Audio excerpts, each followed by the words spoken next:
2021 is over, so it's time to recap the year's best video games. Everyone has their own rules for these lists, and this year I'm focusing on genres and games that fit within the themes of this channel.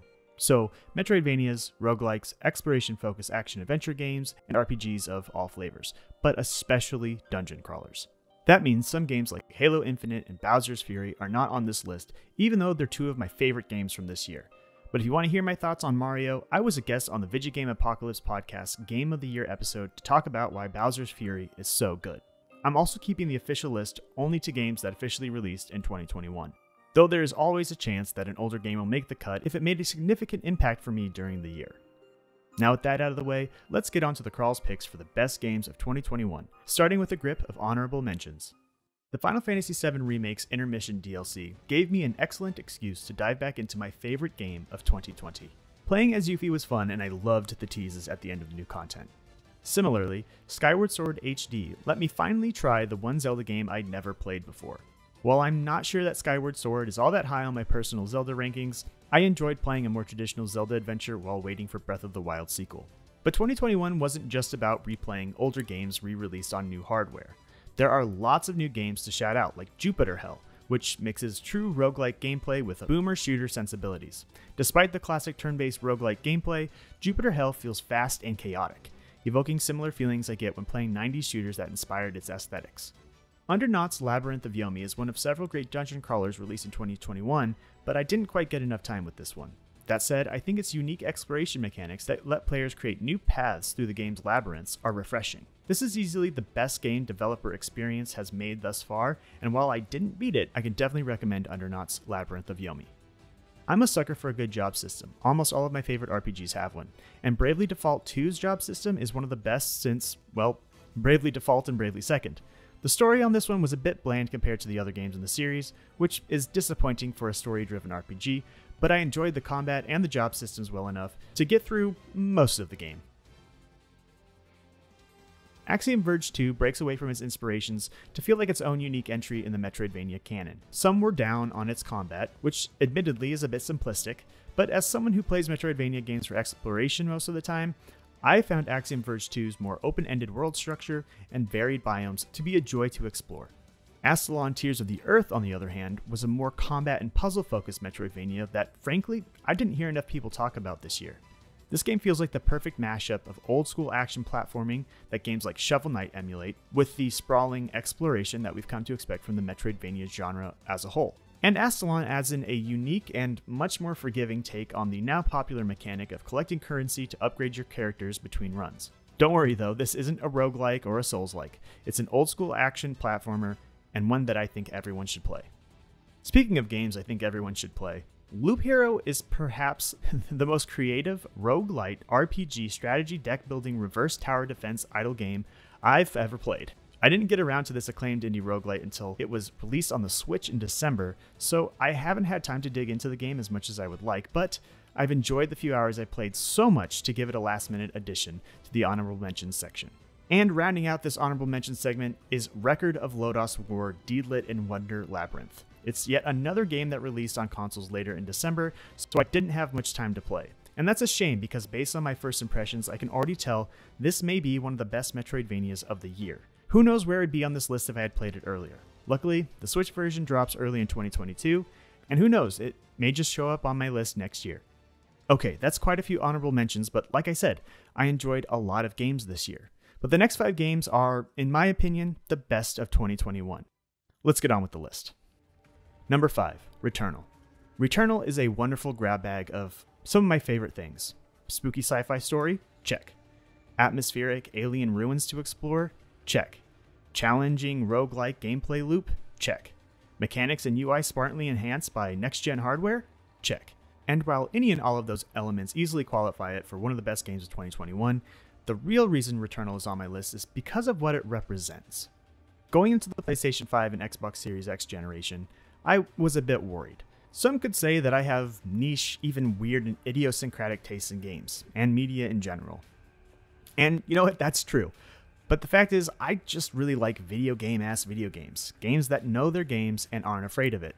But everything I saw headed into the new console generation looked like a further push for games to be more cinematic, more realistic, and, frankly, less video gamey.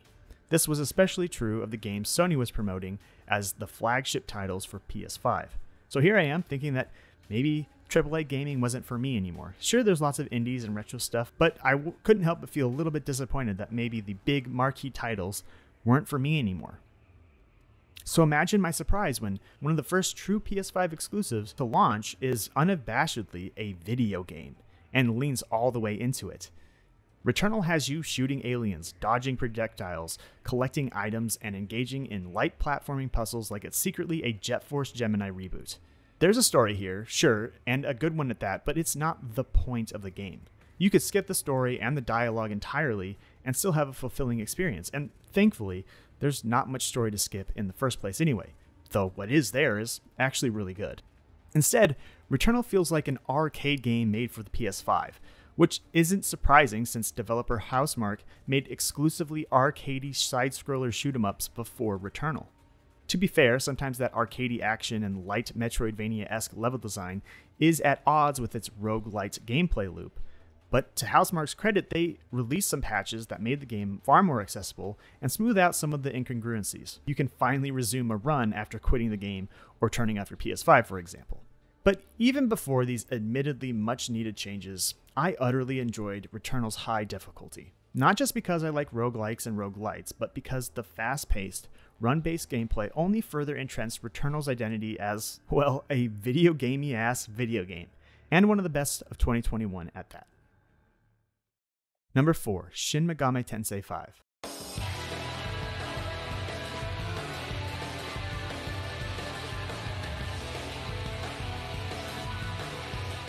So if you haven't noticed by now, I like difficult RPGs, so naturally, I'm a Shin Megami Tensei fan. The series is notorious for its high difficulty, and I've been a fan for a long time. So obviously Shin Megami Tensei 5 was on my radar since the original teaser in 2017. And I'm happy to say that the game was well worth the wait.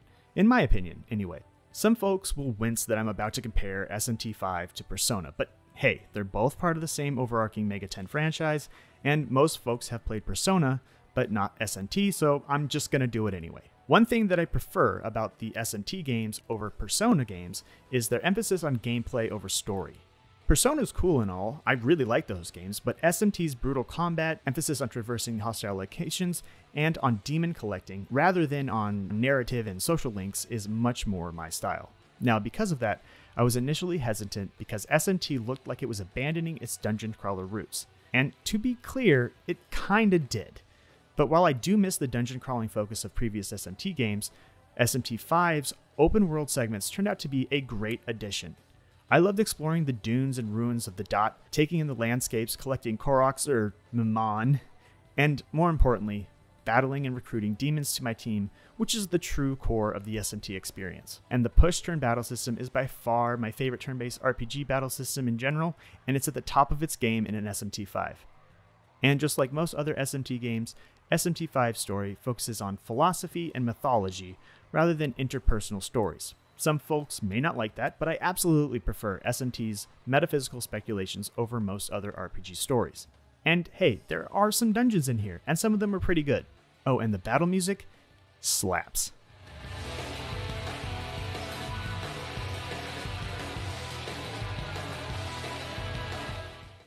Number 3, Dungeon Encounters. Designed by Hiroyuki Ito, one of the most important Final Fantasy developers, Dungeon Encounters is a minimalist JRPG that delivers everything I could want from a dungeon crawler. It wastes no time in getting you into the dungeon. The story setup is literally a single text box at the start of the game, though there are a few sentences on the background for each of the game's playable characters that you can read if you want. That said, I appreciate the slim narrative as someone who mostly plays RPGs to see numbers go up. I also love that Dungeon Encounters expects players to find their way forward by themselves. It does not hold your hand. For example, characters can be turned into stone by certain enemies, meaning that they no longer travel with the party and must be abandoned in the dungeon. The game doesn't tell you how to reverse the effect either, leaving you to hopefully find a cure somewhere deeper in the dungeon. And you will, but you have to put yourself in greater danger to find it. Some folks will dislike this type of hands-off approach, but I adore it, since it makes me feel like I'm responsible for my failures and my victories. Characters turning into stone is just one of many examples too, but while some of these encounters can be brutal, The game encourages you to explore at all times. You can discover new abilities hidden throughout the dungeon that make exploration and combat easier, such as being able to teleport to different floors or adding more healing abilities to your party. And you can earn AP, which is used to equip said abilities by mapping the game's 99 floors and stepping on every tile. Now the good news is you don't have to memorize everything yourself. The game clearly labels everything in the dungeon with unique numbers and lists all tiles, items, and puzzles in an in-game compendium that you can cross-reference at any time. Even combat encounters are clearly labeled in the dungeon, giving you plenty of time to prepare or to retreat to a safer location if you need to.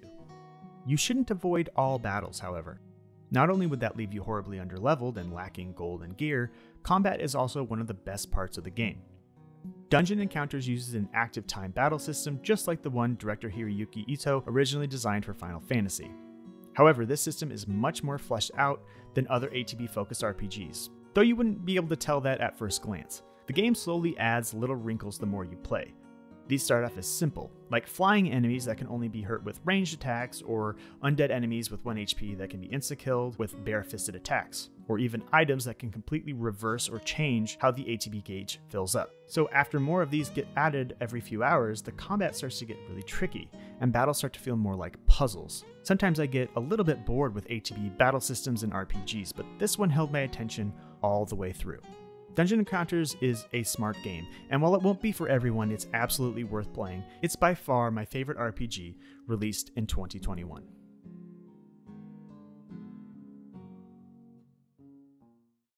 Number 2, Monster Hunter Rise. Monster Hunter Rise ranks in as my second most played game of 2021 overall, if we're counting just sheer hours. And for a long time, it was my shoo-in as the game of the year. I love the way that Rise melds some of the mechanics from the old Monster Hunter games with the welcome progressive features introduced in World and Iceborne. I think the combat in Rise is potentially the best in the series yet, though I do miss some of the more fiddly and challenging idiosyncrasies of pre-Monster Hunter World games that were stripped out of Rise. That said, the wire bug and the palamute are excellent additions for a game like Monster Hunter Rise, which has to be designed with handheld gaming in mind. To that end, Rise gets you into the action faster than previous games in the series, and while hunts do feel shorter and even easier, I appreciate having a snappier Monster Hunter game to play while I'm on the go. Do I want to see all of Rise's changes carry over to the follow-up to Monster Hunter World on PS5 or whatever it releases on? No, not necessarily. But I can't deny that Monster Hunter Rise is now one of my favorite in the series, and I can't wait to play more of it in 2022. In fact, considering Monster Hunter World was my game of 2018, and its Iceborne expansion was subsequently my game of 2019, chances are you can expect to see Rise's upcoming Sunbreak expansion on my year-end list in 2022. Number 1. Metroid Dread.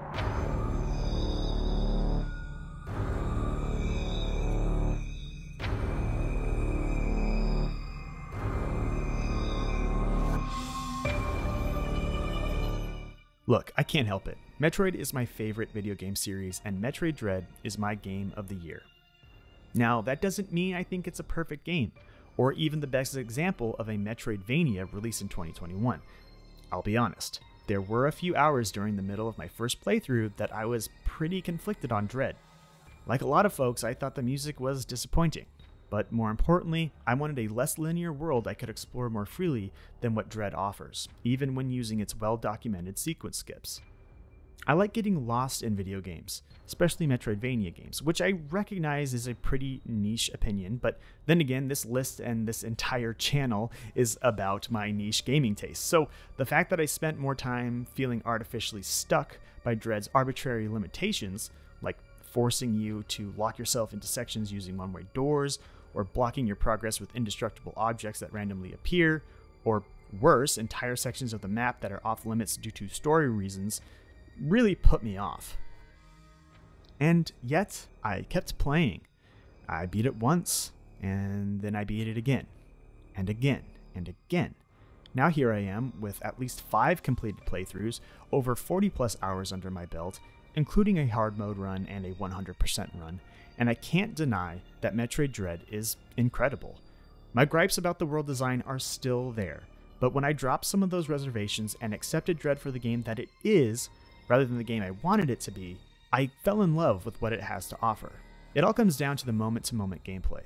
Dread refines the heavier combat focus introduced in Samus Returns into a buttery smooth action platforming experience that's more polished and more stylish than any other Metroid game to date, and any other 2D Metroidvania game in my opinion. Samus has never been more fun to control, with every move in her kit viable through the whole game. Well, storm missiles notwithstanding, but anyway. Series producer Yoshio Sakamoto and the team at Mercury Steam also injected Dread with some neat new ideas beyond just the combat. Most notably, the creepy patrolling Emmy robots, which add an excellent layer of tension to the Metroid formula. Oh, and the environments. Look, I know Dread's soundtrack isn't the series' best, but I still think the game nails much of the Metroid atmosphere, and almost all of that is down to the art direction and environment design.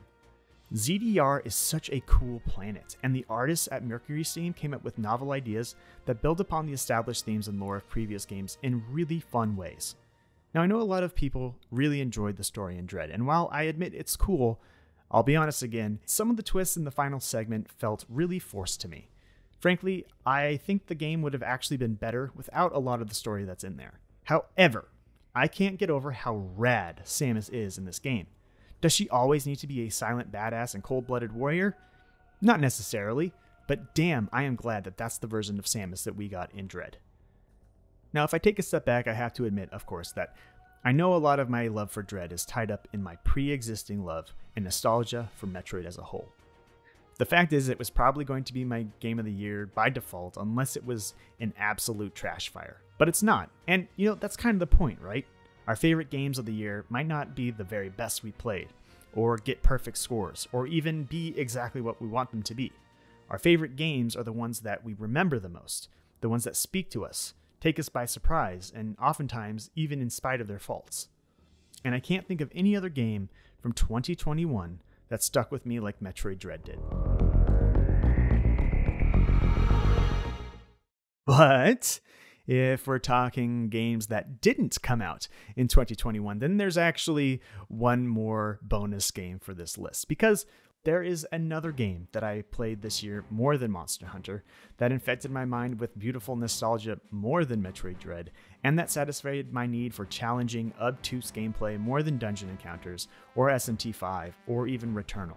It's the one game I played in 2021 that I can say with absolute certainty changed my life, and is therefore probably my real game of the year. And that game is Final Fantasy XI.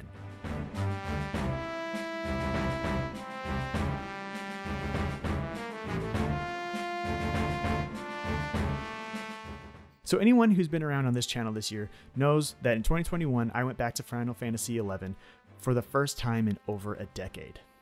While I haven't been able to play it as much in the past couple months as I would like, I played it almost nonstop from May through September. I even made a video about it chronicling my experience, and that video is now at over 135,000 views, has hundreds of comments, and is one of the highest ranking search results when you look up Final Fantasy XI on YouTube. It's gotten me more subscribers than all of my other videos combined. I started the year out with around 30 subs, and I'm ending it at over 600. That doesn't sound like a lot, sure, but it feels like an accomplishment to me, and it's almost entirely because I decided to play Final Fantasy XI again on a whim. So for that reason, Final Fantasy XI is easily the game of the year as far as the crawl is concerned. But Final Fantasy XI's importance to me goes beyond just its impact on this channel. The real reason that I think Final Fantasy XI counts as my favorite game of 2021 is because of what it did to my life. I've made so many friends in the Final Fantasy XI community, from players to fellow content creators. And honestly, that's been my favorite thing about making videos and other content in 2021 in general. Meeting new people who are making awesome stuff and hearing from the folks who enjoy what I do here. It's given me the motivation to keep making videos, making games, and pushing myself to try new things creatively. I mean, sure, it's really fun to play a lot of video games and talk about them on the internet and think about which are my favorite every year, but if there's one thing that's going to get me through 2022, it's that I'm excited to keep making stuff for all of you and to see where this channel and its growing community will go from here. So whether you've been watching since day one or this is your first video, thank you for making my year on this platform so much fun. I'll see you in 2022.